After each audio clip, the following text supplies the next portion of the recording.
relying on children for old age. How a simple staff shatters humanity's greatest illusion. Welcome to our analysis today.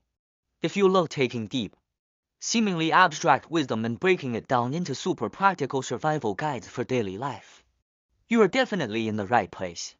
Today, we are diving deep into a classic Buddhist text. What makes this text so powerful is how it takes a simple, ancient parable and flawlessly transforms it into a masterclass on how to tame the human psychology. This isn't just an old story you listen to and forget, it is a precision analysis of exactly how our brains operate right here, right now. Before we officially jump into our main topic, I want to throw out a highly provocative question for everyone. What do you think is more valuable? 7 highly educated, incredibly successful, and wealthy sons, or a single, completely lifeless wooden walking staff? Most people's gut instinct would definitely be to choose the sons. Right, but the answer our story gives today will completely shatter your most fundamental assumptions about value and loyalty. Let's dive straight into part 1. Part E, the abandoned father. This is a story about the perfect parents meeting a brutal reality. Imagine the scene that perfectly illustrates the definition of a cruel contrast. Our protagonist is an elderly Brahmin living in the ancient Indian city of Shravasti. Honestly, he and his late wife were the definition of textbook gold standard parents. They poured their hearts, souls, and entire lives into their children, giving them the best education, passing down wealth, and helping each of them get married and establish their own careers. But what happened when he grew old and could barely walk? When his eyes went blind and his teeth fell out? The reality he faced was utterly heartbreaking. Those 7 precious sons, whom he had raised like treasures in the palm of his hand, actually joined forces to kick their elderly father out of the house. In an instant, he fell from being a deeply respected elder to a frail beggar roaming the streets, with nothing to his name but an empty bowl and a walking staff. Part R, Sons vs Staff.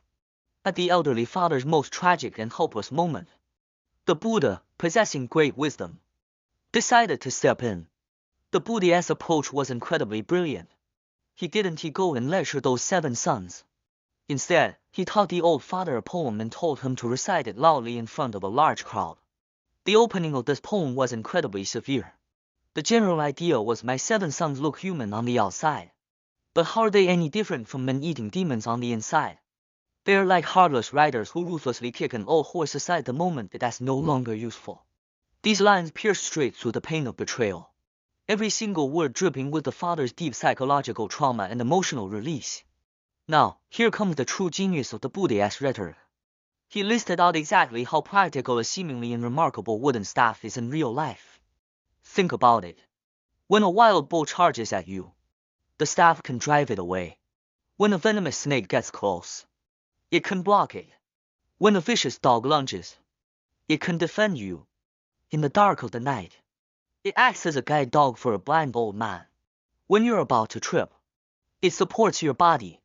Through this incredibly vivid contrast, the Buddha undeniably proved one fact in the face of real suffering. A lifeless piece of wood is infinitely more reliable than 7 ungrateful biological children. And guess what? The strategy worked like absolute magic. Recited right in front of the neighbors. This shocking contrast instantly triggered a massive wave of shame in the sons' hearts. In Buddhist terminology, there is a specific psychological term for this feeling: kukakakaitai, remorse, regret. They suddenly realized, oh my god, we are actually worse than a wooden stick. So, they immediately repented, brought their old father back home with great honor, and stepped up to shoulder their filial duties once again. Part 10, Unlocking the Karmic Path. Listening to the story up to this point, it feels like a picture-perfect happy ending. Right, but our analysis never stops at the surface. Let's enter part 3, Unlocking the Karmic Path. You might wonder if this old father was truly such a great person. Why did he encounter such a horrific tragedy in the first place? If we trace back this loop of karma, we discover something shocking.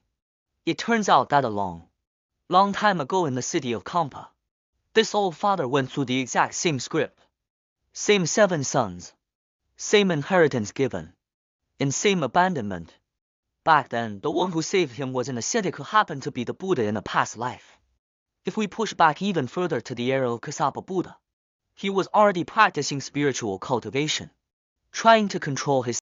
This tells us that past actions, interpersonal entanglements, and betrayals continuously resonate and replay across our different life cycles. Therefore, the key number threading all of this together is 4. Why 4? It represents the 4 dhyanas, the 4 states of deep meditation. Because in that past life in Kampa, the old man followed the ascetic into ordination and attained the 4 dhyanas, even mastering the 5 supernatural powers. This proves one thing: he was absolutely not just a pathetic victim.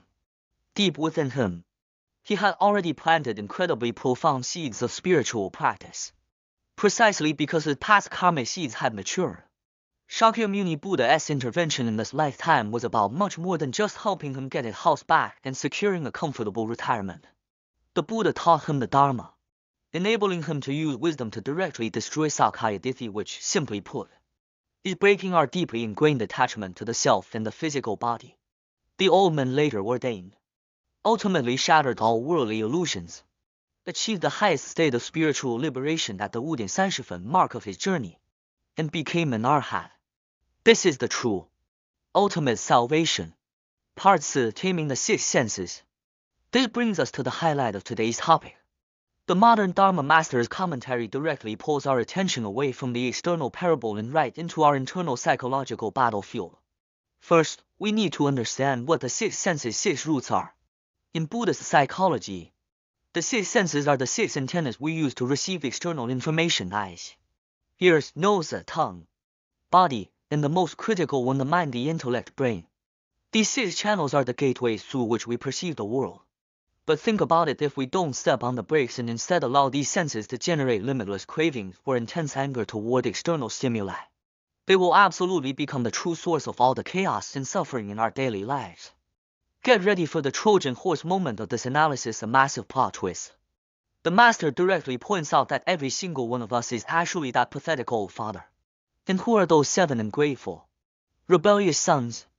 They are nothing but the untrained, out of control emotional impulses, sensory distractions, and toxic thoughts inside our own heads. The inner peace and spiritual merit we work so hard to accumulate are being completely ransacked from the inside out by these greedy, completely untamed little thieves. Part 2: Tethering the monkey mind. Since we've caught the thieves, what do we do next? Welcome to Part 5: Tethering the monkey mind. This is the most practical, actionable step of the lesson. The master uses a highly vivid, incredibly visual metaphor here. Our untrained mind is naturally like a hyperactive wild monkey, or a completely runaway wild horse. If you don't deliberately restrain it, it will absolutely run wild everywhere, causing trouble and turning your life upside down. Therefore, the only way to solve this problem is to consciously and tightly tie it to a wooden post. Specifically, this involves 2 steps. Step E: eliminate the thieves. Sounds intense, right? But the thieves here refer to harmful, toxic thoughts. You must act like a security guard, staring dead at your senses. The moment a harmful impulse pops up, do not indulge it, cut it off immediately. Step R: establish discipline.